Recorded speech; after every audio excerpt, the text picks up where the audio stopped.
젊을 때 악착같이 돈을 벌었지만 결국 그 돈은 남에게 물려줄 일만 남게 됩니다. 내가 다 쓰지도 못할 돈을 위해 귀중한 세월을 흘려보내는 분들이 많죠. 유산을 남겨주기 위해 자신의 귀중한 생애를 다 쓰지 말라고 철학자 쇼펜하우어는 말합니다. 자식을 위한 인생 말고 나 자신을 위한 살기 위해 오늘은 쇼펜하우어의 철학을 배워보겠습니다. 유산을 남겨주기 위해 자신의 귀중한 생애를 다 쓰지 마라. 많은 사람들이 정신의 수양보다 재물을 얻는데 더 많은 힘을 기울인다.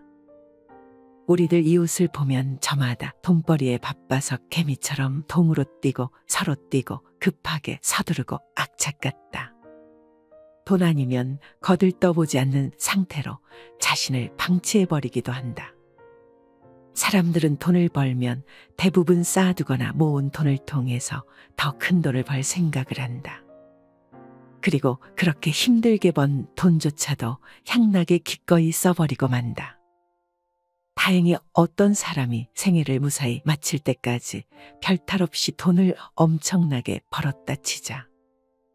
그동안 그가 땀 흘려 애쓴 보람으로 남은 것은 단지 황금 덩어리일 뿐 이제 귀중한 세월은 다 써버리고 말았다. 남은 그 황금 덩어리를 남에게 물려줄 일만 남은 것이다. 그런 생애가 혹시 남 보기에는 호화롭고 멋지게 보일지 모르지만 그는 사실상 인생을 잃기 위해 돈을 벌었으며 남에게 빼앗기기 위해 돈을 번 것이나 마찬가지다. 돈을 벌어서 써보지도 못하고 유산으로 남겨주기 위해 귀중한 인생을 낭비했다면 그는 참으로 허망한 일을 했으며 미친 생애를 살았다고 말할 수밖에 없다. 평생을 의식주의 호화호식을 위해 악전고투를 하며 사는 것처럼 어리석은 일은 없다. 더구나 대체로 막대한 유산을 물려받은 사람들은 순식간에 재산을 탕진하거나 방탕해져서 자신의 생애를 망치는 일들을 주위에서 흔히 보아왔다. 그렇다면 그는 자신의 인생도 돈을 위해 망치고 유산을 물려준 자녀까지 망치는 일을 자행해온 셈이 된다. 명예는 보배롭고 명성은 탐나는 것이지만 그것은 소수의 비범한 자에게만 허용되는 왕관이다. 그리고 그것은 돈으로도 살 수 없는 값진 것이다. 그러나 사람들은 명예의 월계관보다 재물을 더 선택하고 있다. 과연 페트로니우스의 격언처럼 돈이 많으면 남들이 떠받들 것이다 라는 말이 사실이며 그것이 과연 행복을 가져다 줄 것인지는 의문이다. 재능이 아무리 뛰어나도 남이 몰라주면 소용없다. 사람들이 한평생 수많은 위험을 무릅쓰고 땀 흘려 노력하는 원인은 무엇보다 남들로부터 인정을 받으려는 데 있다. 남에게 인정받지 않으려면 왜 그토록 힘들고 어려운 삶을 산단 말인가. 권력은 명예욕이다. 권력을 잡는 것은 남들 앞에서 떵떵거리고 싶기 때문이다. 내가 최고의 통치자가 되려는 것은 내가 국가를 발전시키고 국민들을 잘 살게 하려는 것이다. 남이 아닌 내가 그렇게 하고 싶은 것이다. 그래서 대다수의 국민들로부터 존경을 받고 싶은 것이다. 국민들에게 떵떵거리고 싶지 않다면 왜 권력을 잡으려고 그렇게 애를 써야 하는가? 지위를 탐내는 것도 남들보다 높은 위치에서 선망의 대상이 되고 남들을 부리고 싶어서이다. 선망의 대상이 되고 싶지 않으면 지위를 탐낼 이유도 없다. 지나치게 많은 재산을 원하는 것이나 먹고 살기 위한 기본적인 조건이 갖추어진 후에 무엇인가를 갈망하는 원인은 모두가 남들에게 부러움과 존경을 받고 싶은 데에 있다. 이것이야말로 바보 같은 인간의 뿌리 깊은 본능임을 입증하고 있다. 그대가 그처럼 많은 것을 알고 있다는 것을 남들이 몰라주면 무슨 소용이 있겠는가. 이런 시에서 읽을 수 있듯이 자신에 대한 남의 평가를 중요하게 여기는 관습이 굳어지면 굳어질수록 인간의 행복에는 해롭고 불리해진다. 그래서 지금도 남의 눈을 의식하지 않고 남들이 알아주는 것을 초월해서 사는 사람은 훨씬 행복하다. 남이 뭐라고 말할까? 이런 생각을 늘 하는 사람은 이미 남의 시선의 노예일 뿐이다. 노예는 늘 주인의 눈치를 살피고 주인의 명령대로 해야 한다. 자기가 싫어도 해야 하기 때문에 자유가 없어서 불행하다. 따라서 위에서 예를 들었던 로마의 집정관 빌기니우스에 가리되지 않기 위해서 우리는 남의 평가를 중요하게 여기는 관습의 노예 상태에서 벗어나야 한다. 이렇게 명예욕은 자신의 불행을 자초하게 한다. 어떤 사람은 심지어 죽은 후의 명예를 위해 목숨마저 버리는 사람도 있다. 대중들은 그런 사람에게 갈채를 보내고 찬사를 아끼지 않지만 그 자신은 그릇된 욕망의 환상과 관습의 노예가 되어 죽은 비참한 인간일 뿐이다. 건강한 거지는 병든 황제보다 행복하다. 행복 중에서도 객관적이거나 주관적이거나 이미 모든 사람들 사이에 입증된 공통적인 행복이 있다. 예를 들면 건강한 거지는 병든 황제보다 더 행복하다는 것이다. 훌륭한 건강과 체질에서 나온 명석하고 침착한 성격, 쾌활하고 민첩한 지능, 절도 있는 의지와 선량한 양심은 결코 어떤 지위나 재산과도 바꿀 수 없는 행복의 자산으로 입증된 것들이다. 그것들은 아무도 줄 수 없고 빼앗을 수 없는 자기만의 것들이다. 정신력이 풍부한 사람은 아무리 고독한 곳에 가 있어도 스스로 충분히 기쁨을 누리며 살 수가 있지만 정신력이 빈약한 사람은 아무리 많은 사람들과 만나고 여행을 하고 세속적인 향락에 젖어도 권태의 긴 그림자를 스스로 떨쳐낼 수가 없다.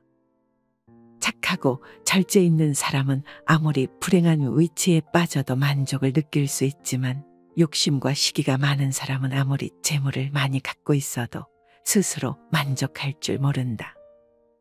로마의 철학자이자 시인인 호라시우스는 이렇게 말했다. 그는 보석도, 대리석도, 상아도, 티레나의 장식물과 황금조차도 그리고 아프리카의 무녀들이 입는 외출복조차 없는 자이며 그런 것들을 가지려는 생각조차 하지 않는 자이다. 철학자 소크라테스도 골동품 시장에 가서 자기에게 하나도 필요 없는 것들이 시장에 왜 이렇게 많이 쌓여 있는지 모르겠다고 말한 적이 있었다.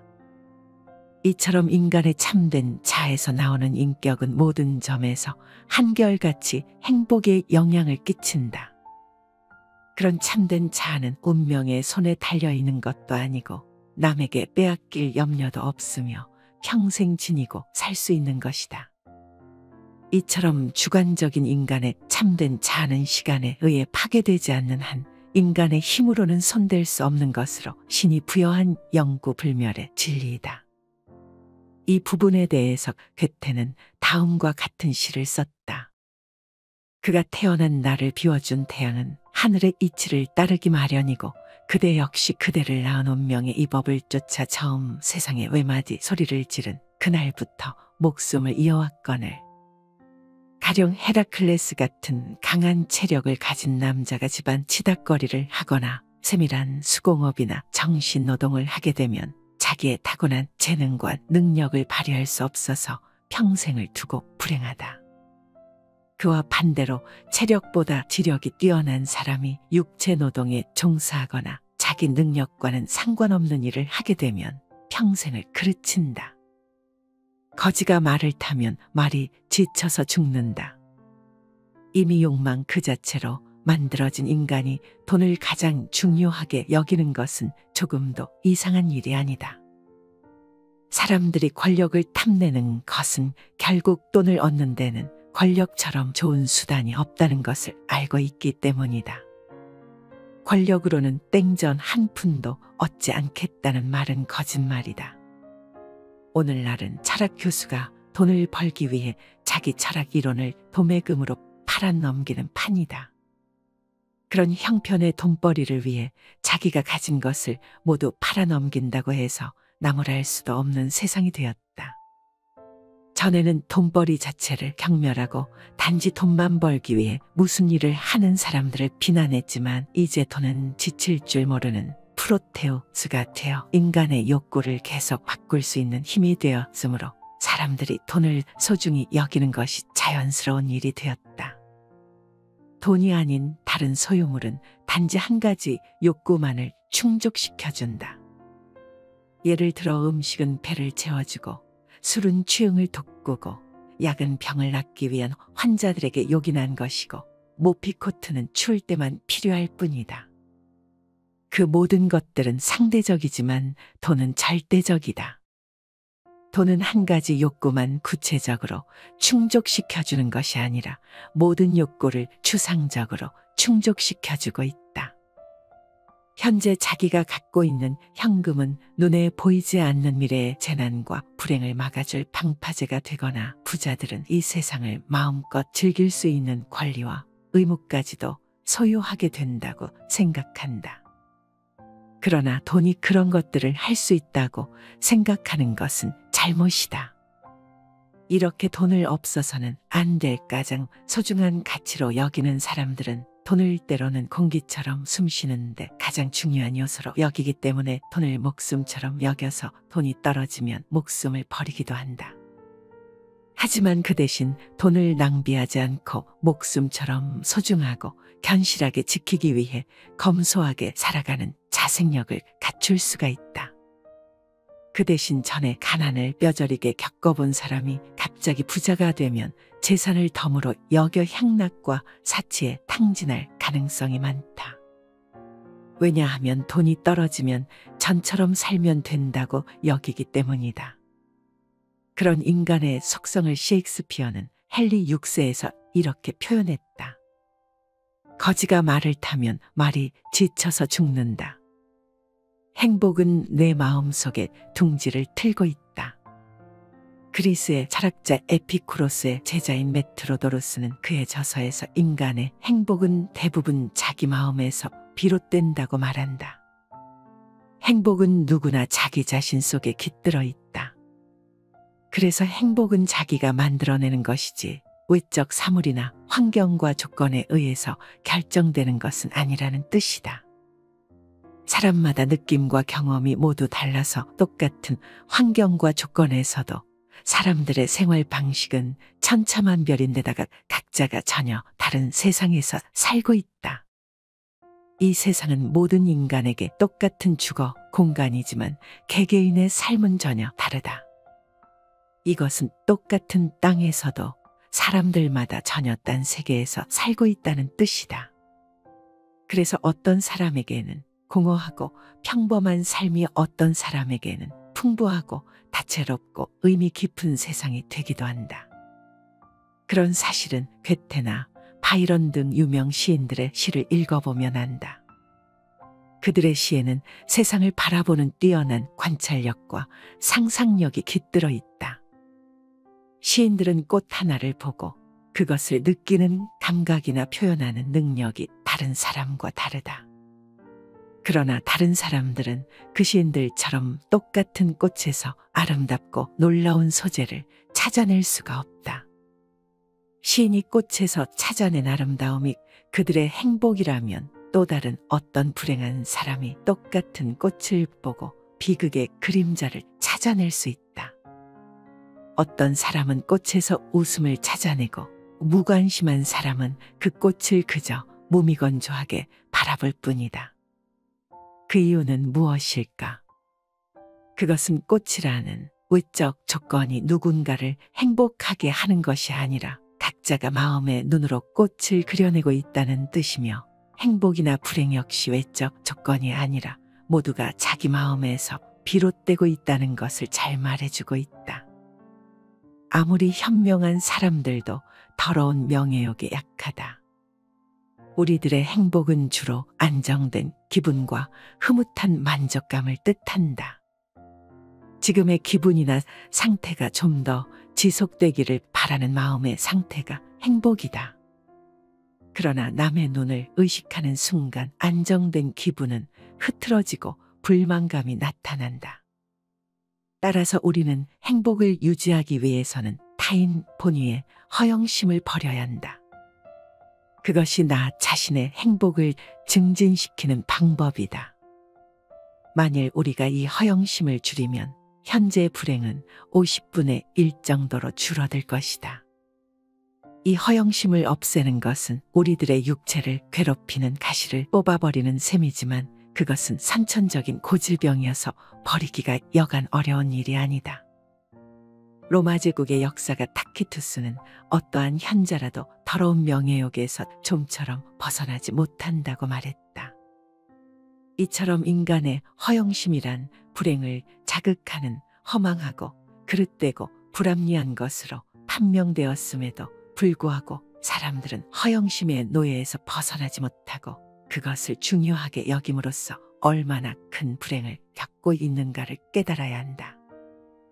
만일 인간이 바로 남의 눈을 의식하는 타인 본위의 유전적인 고질병에서 벗어날 수가 있다면 자신의 안정과 평화는 상상하지 못할 정도로 커져서 매사에 태연 자역할 수가 있으며 자유롭게 살 수 있을 것이다. 수도자들이 은둔 생활에서 큰 행복을 느끼는 이유는 남의 눈치를 안 보고 타인 본위의 속세 생활에서 자기 본위의 생활로 돌아갈 수 있기 때문이다. 일상생활에서 겪는 불행이나 재앙의 대부분은 남의 시선을 의식하는 관념적인 생각, 즉 인간의 불치병에서 비롯되는 것이며 그것을 극복하면 우리는 훨씬 행복하게 살 수 있다. 하지만 허영심을 없애는 일은 참으로 어려운 일이며 어려운 일이기 때문에 행복이라는 대가는 큰 것이다. 명예는 목숨보다 중요하지 않다. 명예심에 관한 한 고양이의 비유가 가장 적절하다. 고양이는 등을 어루만져 주면 기분이 좋아서 목을 떼를 볼록거린다. 사람도 고양이와 조금도 다르지 않다. 사람도 칭찬을 받으면 그것이 비록 사탕발림이라는 것을 뻔히 알면서도 흐뭇해지는 것은 어쩔 수 없다. 하지만 인간의 이런 속성은 이해하기 어려울 만큼 어리석고 무의미한 일이다. 고양이는 자기를 때리면 금세 눈에 저기를 품는다. 사람도 똑같다. 조금이라도 자기 자존심을 건드리거나 모욕을 당하거나 무시당하거나 멸시를 받으면 불쾌해지고 저기를 품는다. 이렇게 인간의 명예욕은 항상 제3자를 기준으로 하고 있다. 따라서 남으로부터 칭찬이나 찬사를 받거나 모욕과 경멸을 받았을 때 어떻게 대처하느냐는 개인의 역량에 달려 있다. 남으로부터 찬사나 아부받기를 좋아하거나 남의 비난에 대해 지나치게 반응이 심한 사람들, 예컨대 남이 자기를 판단해주는 기준에 따라 사는 사람들은 결국 이웃의 노예에 불과하다. 찬사를 즐기는 자의 영혼을 지배하는 것은 비천하고 설익은 것이다. 우리가 행복을 증진시키기 위해서는 진정한 자아와 남의 눈에 비친 자신을 비교하여 확실한 판단을 내려야 한다. 자신에 대한 제3자의 판단이란 아주 불확실할 수가 있다. 왜냐하면 제3자가 돌대가리인 경우가 있고 어떤 일에 깊은 편견을 갖고 있는 사람일 수도 있고 자신에 대한 큰 오해를 하고 있을 수도 있고 어떤 경우 사고 방식이 천박하고 무가치한 사람일 수 있고 소견이 좁고 생각이 빈약한 사람일 수도 있기 때문이다. 만일 그런 사람이 자신을 악평할 경우 어떻게 우리는 그 사람의 악평을 가치 있는 견해나 충고로 받아들일 수 있겠는가? 한때 로마의 집정관이었던 빌기니우스는 자기 딸이 출산을 맡았던 관리 크라티우스에게 능욕을 당하자 평민의 명예와 자유를 존중한다는 뜻으로 자기 딸을 군중들 앞에서 차용했다. 그가 사랑하는 딸을 죽였던 것은 평민의 명예와 자유를 존중한다는 것을 사람들에게 보이려는 행위였다. 즉 남들에게 자신이 평민을 사랑하는 훌륭한 집정관으로 보여지기를 원하는 명예심 때문에 딸을 죽였지만 자기 자신은 불행했다. 남의 눈을 의식해서 자신의 불행을 감수하면서까지 명예를 지키려는 인간의 욕망은 그처럼 강하다. 그렇다면 그 욕망은 자신의 행복에 공헌한 것이 아니라 결국은 불행을 초래한 것에 불과하다. 여기서 내가 빌기니우스의 예를 들은 것은 그런 최고의 지위에서 권력의 명예와 영광을 누리는 사람들도 자신의 행복이 남의 머리와 손에 달려 있다는 것을 강조하기 위해서였다. 이렇게 자신의 행복을 자아에서 찾지 못하고 제3자인 남에게서 찾거나 의존하려는 사람들은 불행할 수밖에 없다는 것을 나는 얘기하고 싶은 것이다. 그렇다면 인간의 행복이란 무엇인가? 결국 인간의 근원적인 행복은 동물성에서 찾을 수밖에 없다. 인간은 동물이다. 따라서 가장 중요한 것은 첫째가 건강이고 둘째가 동물의 기본적인 욕구인 의식주, 즉 먹을 것, 입을 것, 살 집을 확실하게 확보하는 일이 아닐 수 없다. 인간이 아무리 명예, 지위, 권력을 소중히 여겨도 그것은 건강과 기분, 능력, 수입, 처자, 친구, 주택보다 더 중요할 수가 없다. 우리는 먹고 살기 위해서 명예를 단념하고 포기하는 경우를 주위에서 많이 본다.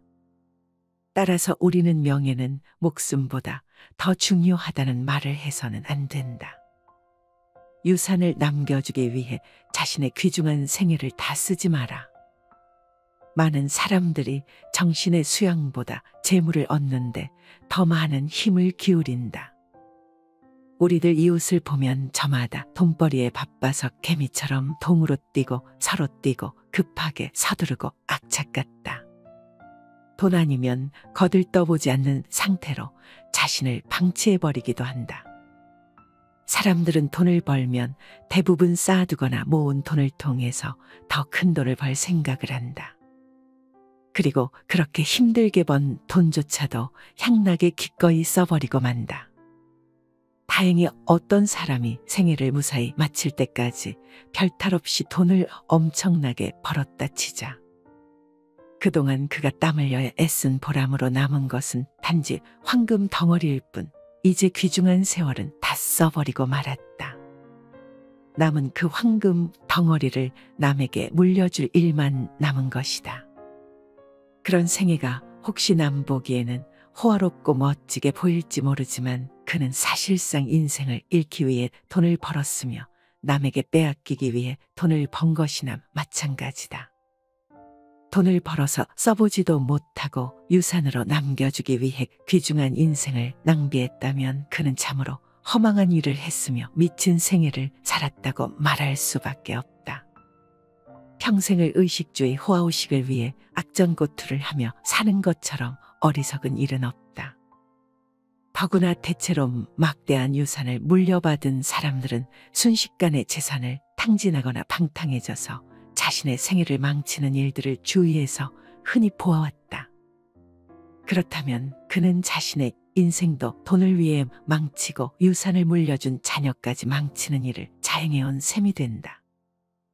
명예는 보배롭고 명성은 탐나는 것이지만 그것은 소수의 비범한 자에게만 허용되는 왕관이다.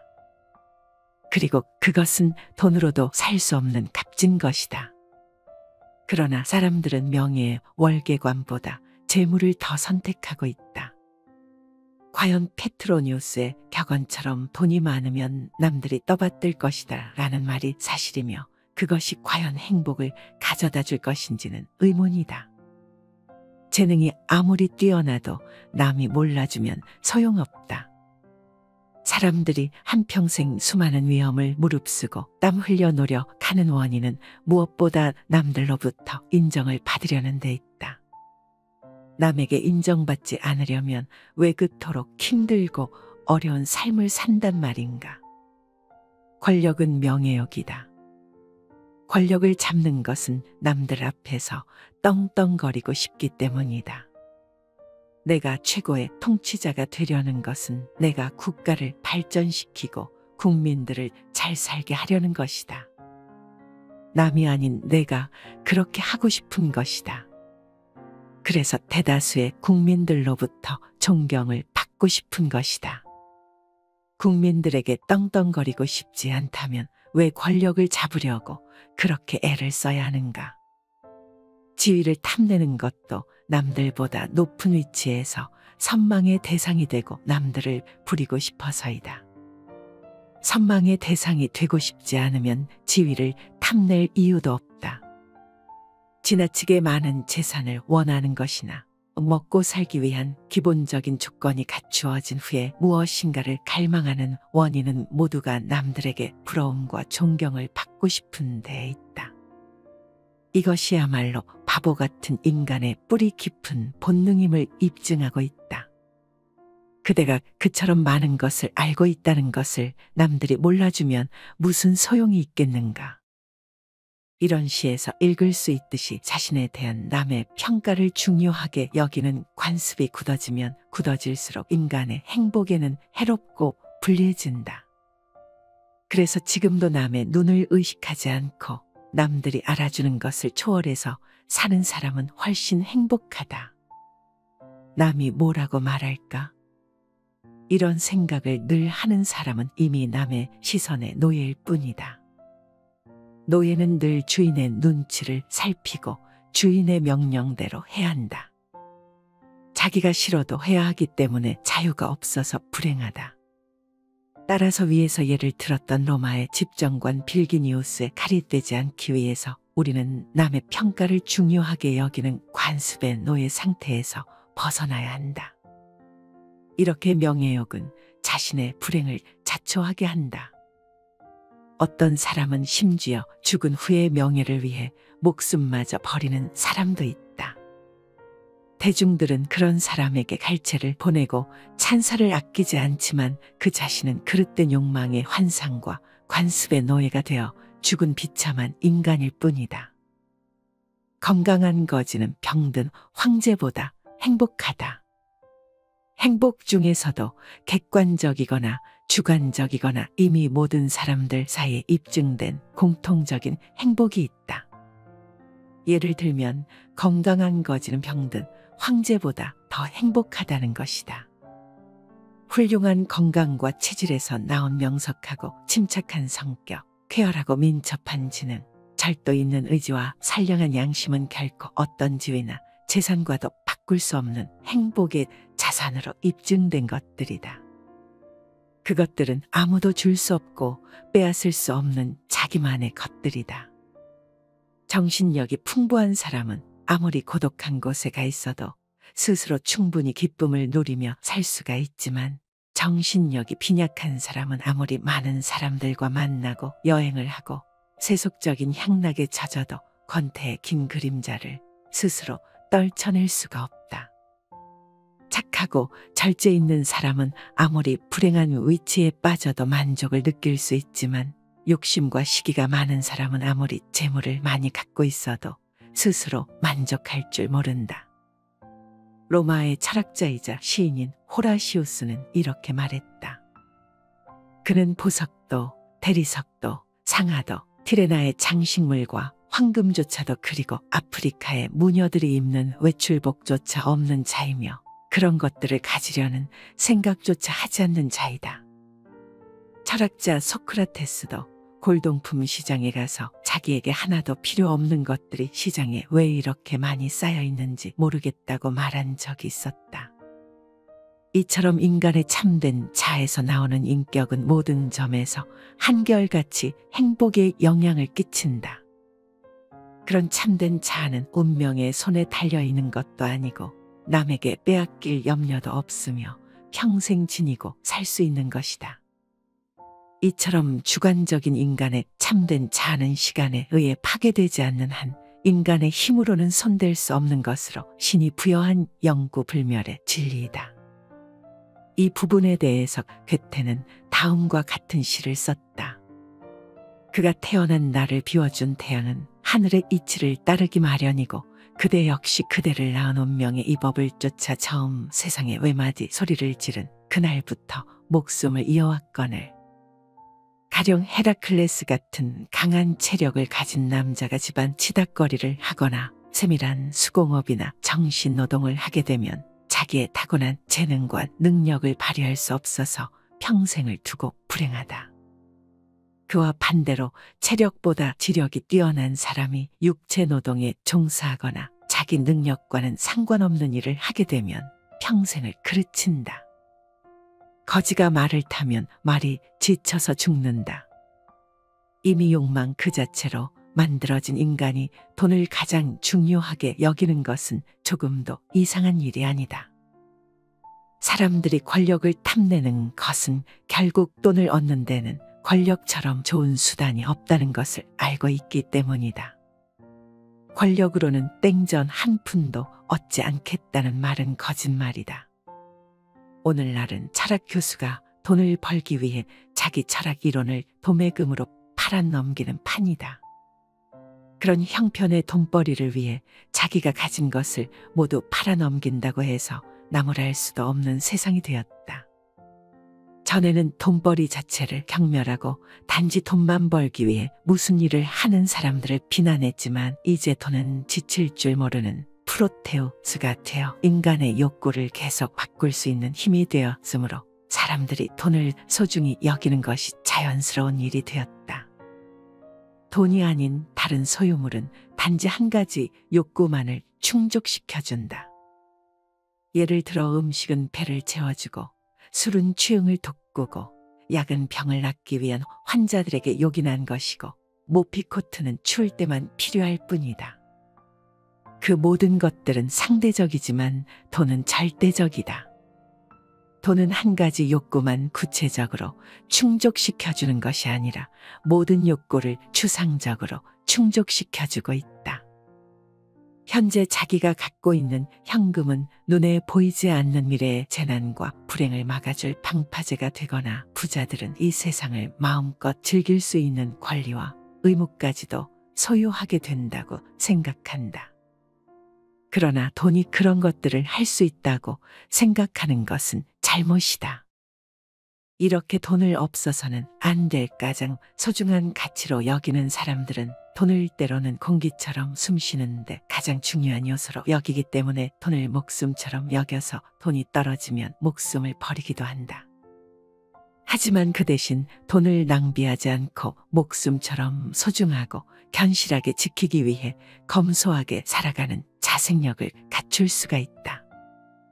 그 대신 전에 가난을 뼈저리게 겪어본 사람이 갑자기 부자가 되면 재산을 덤으로 여겨 향락과 사치에 탕진할 가능성이 많다. 왜냐하면 돈이 떨어지면 전처럼 살면 된다고 여기기 때문이다. 그런 인간의 속성을 셰익스피어는 헨리 6세에서 이렇게 표현했다. 거지가 말을 타면 말이 지쳐서 죽는다. 행복은 내 마음속에 둥지를 틀고 있다. 그리스의 철학자 에피쿠로스의 제자인 메트로도로스는 그의 저서에서 인간의 행복은 대부분 자기 마음에서 비롯된다고 말한다. 행복은 누구나 자기 자신 속에 깃들어 있다. 그래서 행복은 자기가 만들어내는 것이지 외적 사물이나 환경과 조건에 의해서 결정되는 것은 아니라는 뜻이다. 사람마다 느낌과 경험이 모두 달라서 똑같은 환경과 조건에서도 사람들의 생활 방식은 천차만별인데다가 각자가 전혀 다른 세상에서 살고 있다. 이 세상은 모든 인간에게 똑같은 주거 공간이지만 개개인의 삶은 전혀 다르다. 이것은 똑같은 땅에서도 사람들마다 전혀 딴 세계에서 살고 있다는 뜻이다. 그래서 어떤 사람에게는 공허하고 평범한 삶이 어떤 사람에게는 풍부하고 다채롭고 의미 깊은 세상이 되기도 한다. 그런 사실은 괴테나 바이런 등 유명 시인들의 시를 읽어보면 안다. 그들의 시에는 세상을 바라보는 뛰어난 관찰력과 상상력이 깃들어 있다. 시인들은 꽃 하나를 보고 그것을 느끼는 감각이나 표현하는 능력이 다른 사람과 다르다. 그러나 다른 사람들은 그 시인들처럼 똑같은 꽃에서 아름답고 놀라운 소재를 찾아낼 수가 없다. 시인이 꽃에서 찾아낸 아름다움이 그들의 행복이라면 또 다른 어떤 불행한 사람이 똑같은 꽃을 보고 비극의 그림자를 찾아낼 수 있다. 어떤 사람은 꽃에서 웃음을 찾아내고 무관심한 사람은 그 꽃을 그저 무미건조하게 바라볼 뿐이다. 그 이유는 무엇일까? 그것은 꽃이라는 외적 조건이 누군가를 행복하게 하는 것이 아니라 각자가 마음의 눈으로 꽃을 그려내고 있다는 뜻이며, 행복이나 불행 역시 외적 조건이 아니라 모두가 자기 마음에서 비롯되고 있다는 것을 잘 말해주고 있다. 아무리 현명한 사람들도 더러운 명예욕에 약하다. 우리들의 행복은 주로 안정된 기분과 흐뭇한 만족감을 뜻한다. 지금의 기분이나 상태가 좀 더 지속되기를 바라는 마음의 상태가 행복이다. 그러나 남의 눈을 의식하는 순간 안정된 기분은 흐트러지고 불만감이 나타난다. 따라서 우리는 행복을 유지하기 위해서는 타인 본위의 허영심을 버려야 한다. 그것이 나 자신의 행복을 증진시키는 방법이다. 만일 우리가 이 허영심을 줄이면 현재의 불행은 50분의 1 정도로 줄어들 것이다.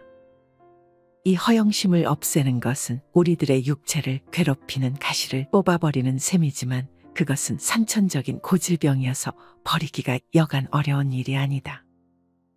로마 제국의 역사가 타키투스는 어떠한 현자라도 더러운 명예욕에서 좀처럼 벗어나지 못한다고 말했다. 이처럼 인간의 허영심이란 불행을 자극하는 허망하고 그릇되고 불합리한 것으로 판명되었음에도 불구하고 사람들은 허영심의 노예에서 벗어나지 못하고 그것을 중요하게 여김으로써 얼마나 큰 불행을 겪고 있는가를 깨달아야 한다. 만일 인간이 바로 남의 눈을 의식하는 타인 본위의 유전적인 고질병에서 벗어날 수가 있다면 자신의 안정과 평화는 상상하지 못할 정도로 커져서 매사에 태연 자역할 수가 있으며 자유롭게 살 수 있을 것이다. 수도자들이 은둔 생활에서 큰 행복을 느끼는 이유는 남의 눈치를 안 보고 타인 본위의 속세 생활에서 자기 본위의 생활로 돌아갈 수 있기 때문이다. 일상생활에서 겪는 불행이나 재앙의 대부분은 남의 시선을 의식하는 관념적인 생각, 즉 인간의 불치병에서 비롯되는 것이며, 그것을 극복하면 우리는 훨씬 행복하게 살 수 있다. 하지만 허영심을 없애는 일은 참으로 어려운 일이며, 어려운 일이기 때문에 행복이라는 대가는 큰 것이다. 명예는 목숨보다 중요하지 않다. 명예심에 관한 한 고양이의 비유가 가장 적절하다. 고양이는 등을 어루만져 주면 기분이 좋아서 목을 때를 볼록거린다. 사람도 고양이와 조금도 다르지 않다.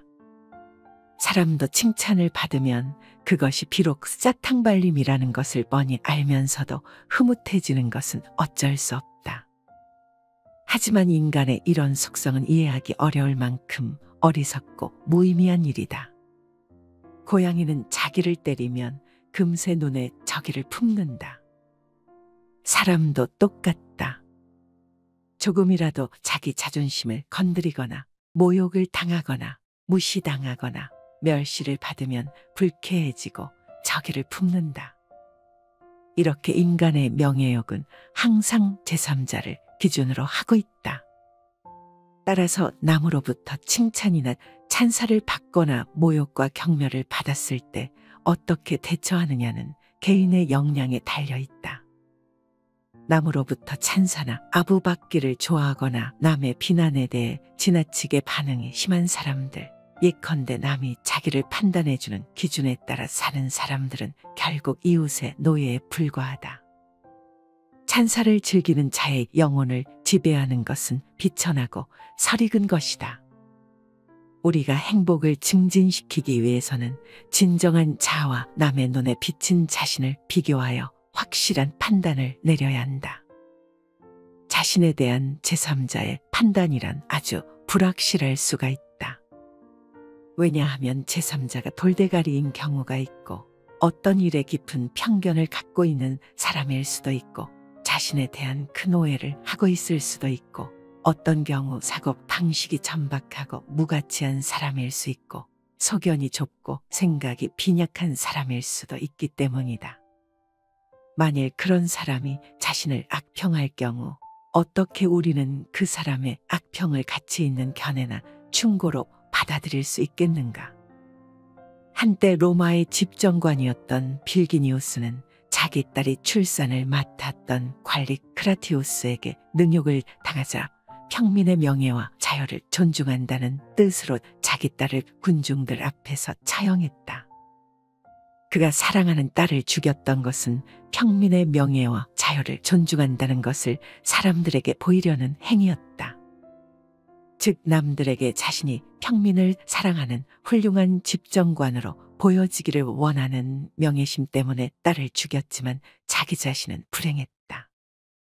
남의 눈을 의식해서 자신의 불행을 감수하면서까지 명예를 지키려는 인간의 욕망은 그처럼 강하다. 그렇다면 그 욕망은 자신의 행복에 공헌한 것이 아니라 결국은 불행을 초래한 것에 불과하다.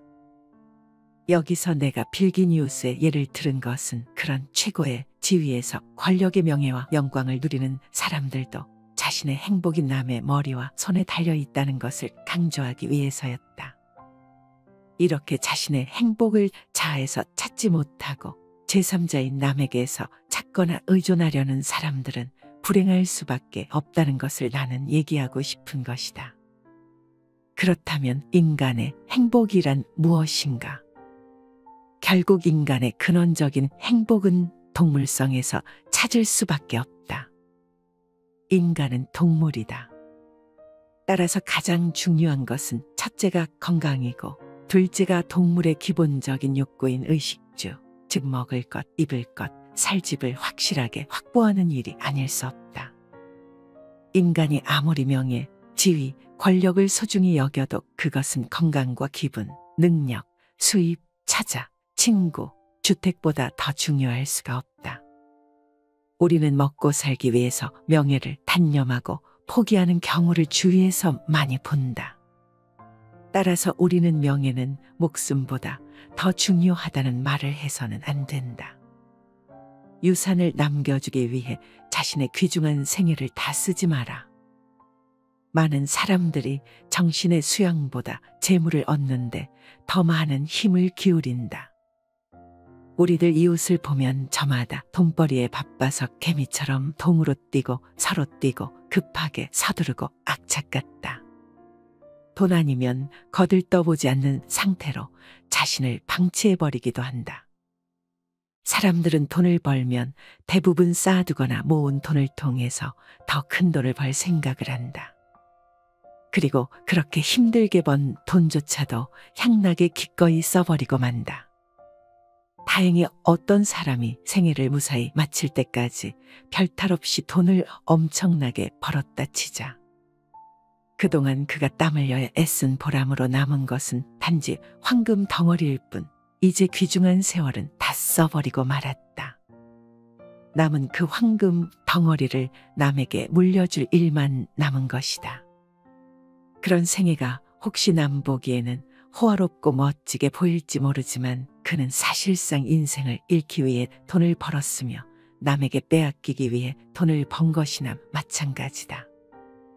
돈을 벌어서 써보지도 못하고 유산으로 남겨주기 위해 귀중한 인생을 낭비했다면 그는 참으로 허망한 일을 했으며 미친 생애를 살았다고 말할 수밖에 없다. 평생을 의식주의 호화호식을 위해 악전고투를 하며 사는 것처럼 어리석은 일은 없다. 더구나 대체로 막대한 유산을 물려받은 사람들은 순식간에 재산을 탕진하거나 방탕해져서 자신의 생애를 망치는 일들을 주위에서 흔히 보아왔다. 그렇다면 그는 자신의 인생도 돈을 위해 망치고 유산을 물려준 자녀까지 망치는 일을 자행해온 셈이 된다. 명예는 보배롭고 명성은 탐나는 것이지만 그것은 소수의 비범한 자에게만 허용되는 왕관이다. 그리고 그것은 돈으로도 살 수 없는 값진 것이다. 그러나 사람들은 명예의 월계관보다 재물을 더 선택하고 있다. 과연 페트로니우스의 격언처럼 돈이 많으면 남들이 떠받들 것이다 라는 말이 사실이며 그것이 과연 행복을 가져다 줄 것인지는 의문이다. 재능이 아무리 뛰어나도 남이 몰라주면 소용없다. 사람들이 한평생 수많은 위험을 무릅쓰고 땀 흘려 노력하는 원인은 무엇보다 남들로부터 인정을 받으려는 데 있다. 남에게 인정받지 않으려면 왜 그토록 힘들고 어려운 삶을 산단 말인가? 권력은 명예욕이다. 권력을 잡는 것은 남들 앞에서 떵떵거리고 싶기 때문이다.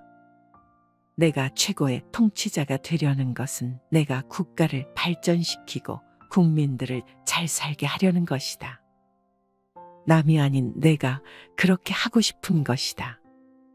그래서 대다수의 국민들로부터 존경을 받고 싶은 것이다. 국민들에게 떵떵거리고 싶지 않다면 왜 권력을 잡으려고 그렇게 애를 써야 하는가? 지위를 탐내는 것도 남들보다 높은 위치에서 선망의 대상이 되고 남들을 부리고 싶어서이다. 선망의 대상이 되고 싶지 않으면 지위를 탐낼 이유도 없다. 지나치게 많은 재산을 원하는 것이나 먹고 살기 위한 기본적인 조건이 갖추어진 후에 무엇인가를 갈망하는 원인은 모두가 남들에게 부러움과 존경을 받고 싶은 데에 있다. 이것이야말로 바보 같은 인간의 뿌리 깊은 본능임을 입증하고 있다. 그대가 그처럼 많은 것을 알고 있다는 것을 남들이 몰라주면 무슨 소용이 있겠는가? 이런 시에서 읽을 수 있듯이 자신에 대한 남의 평가를 중요하게 여기는 관습이 굳어지면 굳어질수록 인간의 행복에는 해롭고 불리해진다. 그래서 지금도 남의 눈을 의식하지 않고 남들이 알아주는 것을 초월해서 사는 사람은 훨씬 행복하다. 남이 뭐라고 말할까? 이런 생각을 늘 하는 사람은 이미 남의 시선의 노예일 뿐이다. 노예는 늘 주인의 눈치를 살피고 주인의 명령대로 해야 한다. 자기가 싫어도 해야 하기 때문에 자유가 없어서 불행하다. 따라서 위에서 예를 들었던 로마의 집정관 빌기니우스에 가리되지 않기 위해서 우리는 남의 평가를 중요하게 여기는 관습의 노예 상태에서 벗어나야 한다. 이렇게 명예욕은 자신의 불행을 자초하게 한다. 어떤 사람은 심지어 죽은 후의 명예를 위해 목숨마저 버리는 사람도 있다. 대중들은 그런 사람에게 갈채를 보내고 찬사를 아끼지 않지만 그 자신은 그릇된 욕망의 환상과 관습의 노예가 되어 죽은 비참한 인간일 뿐이다. 건강한 거지는 병든 황제보다 행복하다. 행복 중에서도 객관적이거나 주관적이거나 이미 모든 사람들 사이에 입증된 공통적인 행복이 있다. 예를 들면 건강한 거지는 병든 황제보다 더 행복하다는 것이다. 훌륭한 건강과 체질에서 나온 명석하고 침착한 성격, 쾌활하고 민첩한 지능, 절도 있는 의지와 선량한 양심은 결코 어떤 지위나 재산과도 바꿀 수 없는 행복의 자산으로 입증된 것들이다. 그것들은 아무도 줄 수 없고 빼앗을 수 없는 자기만의 것들이다. 정신력이 풍부한 사람은 아무리 고독한 곳에 가 있어도 스스로 충분히 기쁨을 누리며 살 수가 있지만 정신력이 빈약한 사람은 아무리 많은 사람들과 만나고 여행을 하고 세속적인 향락에 젖어도 권태의 긴 그림자를 스스로 떨쳐낼 수가 없다. 착하고 절제 있는 사람은 아무리 불행한 위치에 빠져도 만족을 느낄 수 있지만 욕심과 시기가 많은 사람은 아무리 재물을 많이 갖고 있어도 스스로 만족할 줄 모른다. 로마의 철학자이자 시인인 호라시우스는 이렇게 말했다. 그는 보석도, 대리석도, 상아도, 티레나의 장식물과 황금조차도 그리고 아프리카의 무녀들이 입는 외출복조차 없는 자이며 그런 것들을 가지려는 생각조차 하지 않는 자이다. 철학자 소크라테스도 골동품 시장에 가서 자기에게 하나도 필요 없는 것들이 시장에 왜 이렇게 많이 쌓여 있는지 모르겠다고 말한 적이 있었다. 이처럼 인간의 참된 자에서 나오는 인격은 모든 점에서 한결같이 행복에 영향을 끼친다. 그런 참된 자아는 운명의 손에 달려있는 것도 아니고 남에게 빼앗길 염려도 없으며 평생 지니고 살 수 있는 것이다. 이처럼 주관적인 인간의 참된 자아는 시간에 의해 파괴되지 않는 한 인간의 힘으로는 손댈 수 없는 것으로 신이 부여한 영구불멸의 진리이다. 이 부분에 대해서 괴테는 다음과 같은 시를 썼다. 그가 태어난 나를 비워준 태양은 하늘의 이치를 따르기 마련이고 그대 역시 그대를 낳은 운명의 이 법을 쫓아 처음 세상에 외마디 소리를 지른 그날부터 목숨을 이어왔거늘. 가령 헤라클레스 같은 강한 체력을 가진 남자가 집안 치닥거리를 하거나 세밀한 수공업이나 정신노동을 하게 되면 자기의 타고난 재능과 능력을 발휘할 수 없어서 평생을 두고 불행하다. 그와 반대로 체력보다 지력이 뛰어난 사람이 육체 노동에 종사하거나 자기 능력과는 상관없는 일을 하게 되면 평생을 그르친다. 거지가 말을 타면 말이 지쳐서 죽는다. 이미 욕망 그 자체로 만들어진 인간이 돈을 가장 중요하게 여기는 것은 조금도 이상한 일이 아니다. 사람들이 권력을 탐내는 것은 결국 돈을 얻는 데는 권력처럼 좋은 수단이 없다는 것을 알고 있기 때문이다. 권력으로는 땡전 한 푼도 얻지 않겠다는 말은 거짓말이다. 오늘날은 철학 교수가 돈을 벌기 위해 자기 철학 이론을 도매금으로 팔아넘기는 판이다. 그런 형편의 돈벌이를 위해 자기가 가진 것을 모두 팔아넘긴다고 해서 나무랄 수도 없는 세상이 되었다. 전에는 돈벌이 자체를 경멸하고 단지 돈만 벌기 위해 무슨 일을 하는 사람들을 비난했지만 이제 돈은 지칠 줄 모르는 프로테우스가 되어 인간의 욕구를 계속 바꿀 수 있는 힘이 되었으므로 사람들이 돈을 소중히 여기는 것이 자연스러운 일이 되었다. 돈이 아닌 다른 소유물은 단지 한 가지 욕구만을 충족시켜준다. 예를 들어 음식은 배를 채워주고 술은 취흥을 돋구고 약은 병을 낫기 위한 환자들에게 요긴한 것이고 모피코트는 추울 때만 필요할 뿐이다. 그 모든 것들은 상대적이지만 돈은 절대적이다. 돈은 한 가지 욕구만 구체적으로 충족시켜주는 것이 아니라 모든 욕구를 추상적으로 충족시켜주고 있다. 현재 자기가 갖고 있는 현금은 눈에 보이지 않는 미래의 재난과 불행을 막아줄 방파제가 되거나 부자들은 이 세상을 마음껏 즐길 수 있는 권리와 의무까지도 소유하게 된다고 생각한다. 그러나 돈이 그런 것들을 할 수 있다고 생각하는 것은 잘못이다. 이렇게 돈을 없어서는 안 될 가장 소중한 가치로 여기는 사람들은 돈을 때로는 공기처럼 숨쉬는데 가장 중요한 요소로 여기기 때문에 돈을 목숨처럼 여겨서 돈이 떨어지면 목숨을 버리기도 한다. 하지만 그 대신 돈을 낭비하지 않고 목숨처럼 소중하고 견실하게 지키기 위해 검소하게 살아가는 자생력을 갖출 수가 있다. 그 대신 전에 가난을 뼈저리게 겪어본 사람이 갑자기 부자가 되면 재산을 덤으로 여겨 향락과 사치에 탕진할 가능성이 많다. 왜냐하면 돈이 떨어지면 전처럼 살면 된다고 여기기 때문이다. 그런 인간의 속성을 셰익스피어는 헨리 6세에서 이렇게 표현했다. 거지가 말을 타면 말이 지쳐서 죽는다. 행복은 내 마음속에 둥지를 틀고 있다. 그리스의 철학자 에피쿠로스의 제자인 메트로도로스는 그의 저서에서 인간의 행복은 대부분 자기 마음에서 비롯된다고 말한다. 행복은 누구나 자기 자신 속에 깃들어 있다. 그래서 행복은 자기가 만들어내는 것이지 외적 사물이나 환경과 조건에 의해서 결정되는 것은 아니라는 뜻이다.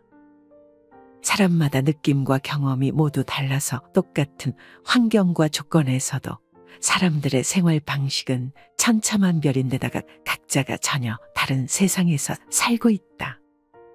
이 세상은 모든 인간에게 똑같은 주거 공간이지만 개개인의 삶은 전혀 다르다. 이것은 똑같은 땅에서도 사람들마다 전혀 딴 세계에서 살고 있다는 뜻이다. 그래서 어떤 사람에게는 공허하고 평범한 삶이 어떤 사람에게는 풍부하고 다채롭고 의미 깊은 세상이 되기도 한다. 그런 사실은 괴테나 바이런 등 유명 시인들의 시를 읽어보면 안다. 그들의 시에는 세상을 바라보는 뛰어난 관찰력과 상상력이 깃들어 있다.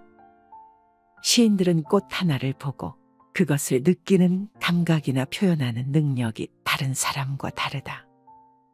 그러나 다른 사람들은 그 시인들처럼 똑같은 꽃에서 아름답고 놀라운 소재를 찾아낼 수가 없다. 시인이 꽃에서 찾아낸 아름다움이 그들의 행복이라면 또 다른 어떤 불행한 사람이 똑같은 꽃을 보고 비극의 그림자를 찾아낼 수 있다. 어떤 사람은 꽃에서 웃음을 찾아내고 무관심한 사람은 그 꽃을 그저 무미건조하게 바라볼 뿐이다. 그 이유는 무엇일까? 그것은 꽃이라는 외적 조건이 누군가를 행복하게 하는 것이 아니라 각자가 마음의 눈으로 꽃을 그려내고 있다는 뜻이며, 행복이나 불행 역시 외적 조건이 아니라 모두가 자기 마음에서 비롯되고 있다는 것을 잘 말해주고 있다. 아무리 현명한 사람들도 더러운 명예욕에 약하다. 우리들의 행복은 주로 안정된 기분과 흐뭇한 만족감을 뜻한다. 지금의 기분이나 상태가 좀 더 지속되기를 바라는 마음의 상태가 행복이다. 그러나 남의 눈을 의식하는 순간 안정된 기분은 흐트러지고 불만감이 나타난다. 따라서 우리는 행복을 유지하기 위해서는 타인 본위의 허영심을 버려야 한다. 그것이 나 자신의 행복을 증진시키는 방법이다. 만일 우리가 이 허영심을 줄이면 현재의 불행은 50분의 1 정도로 줄어들 것이다. 이 허영심을 없애는 것은 우리들의 육체를 괴롭히는 가시를 뽑아버리는 셈이지만 그것은 선천적인 고질병이어서 버리기가 여간 어려운 일이 아니다. 로마 제국의 역사가 타키투스는 어떠한 현자라도 더러운 명예욕에서 좀처럼 벗어나지 못한다고 말했다. 이처럼 인간의 허영심이란 불행을 자극하는 허망하고 그릇되고 불합리한 것으로 판명되었음에도 불구하고 사람들은 허영심의 노예에서 벗어나지 못하고 그것을 중요하게 여김으로써 얼마나 큰 불행을 겪고 있는가를 깨달아야 한다. 만일 인간이 바로 남의 눈을 의식하는 타인 본위의 유전적인 고질병에서 벗어날 수가 있다면 자신의 안정과 평화는 상상하지 못할 정도로 커져서 매사에 태연 자약할 수가 있으며 자유롭게 살 수 있을 것이다. 수도자들이 은둔 생활에서 큰 행복을 느끼는 이유는 남의 눈치를 안 보고 타인 본위의 속세 생활에서 자기 본위의 생활로 돌아갈 수 있기 때문이다. 일상생활에서 겪는 불행이나 재앙의 대부분은 남의 시선을 의식하는 관념적인 생각, 즉 인간의 불치병에서 비롯되는 것이며 그것을 극복하면 우리는 훨씬 행복하게 살 수 있다. 하지만 허영심을 없애는 일은 참으로 어려운 일이며 어려운 일이기 때문에 행복이라는 대가는 큰 것이다. 명예는 목숨보다 중요하지 않다. 명예심에 관한 한 고양이의 비유가 가장 적절하다. 고양이는 등을 어루만져 주면 기분이 좋아서 목을 떼를 볼록거린다. 사람도 고양이와 조금도 다르지 않다.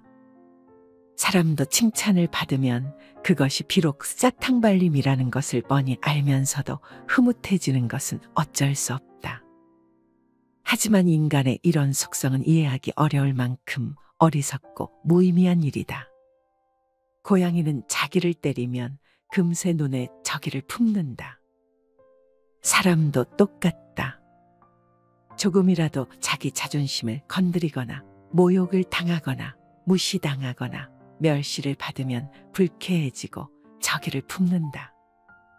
이렇게 인간의 명예욕은 항상 제3자를 기준으로 하고 있다. 따라서 남으로부터 칭찬이나 찬사를 받거나 모욕과 경멸을 받았을 때 어떻게 대처하느냐는 개인의 역량에 달려 있다. 남으로부터 찬사나 아부받기를 좋아하거나 남의 비난에 대해 지나치게 반응이 심한 사람들, 예컨대 남이 자기를 판단해주는 기준에 따라 사는 사람들은 결국 이웃의 노예에 불과하다. 찬사를 즐기는 자의 영혼을 지배하는 것은 비천하고 설익은 것이다. 우리가 행복을 증진시키기 위해서는 진정한 자아와 남의 눈에 비친 자신을 비교하여 확실한 판단을 내려야 한다. 자신에 대한 제3자의 판단이란 아주 불확실할 수가 있다. 왜냐하면 제3자가 돌대가리인 경우가 있고 어떤 일에 깊은 편견을 갖고 있는 사람일 수도 있고 자신에 대한 큰 오해를 하고 있을 수도 있고 어떤 경우 사고 방식이 천박하고 무가치한 사람일 수 있고 소견이 좁고 생각이 빈약한 사람일 수도 있기 때문이다.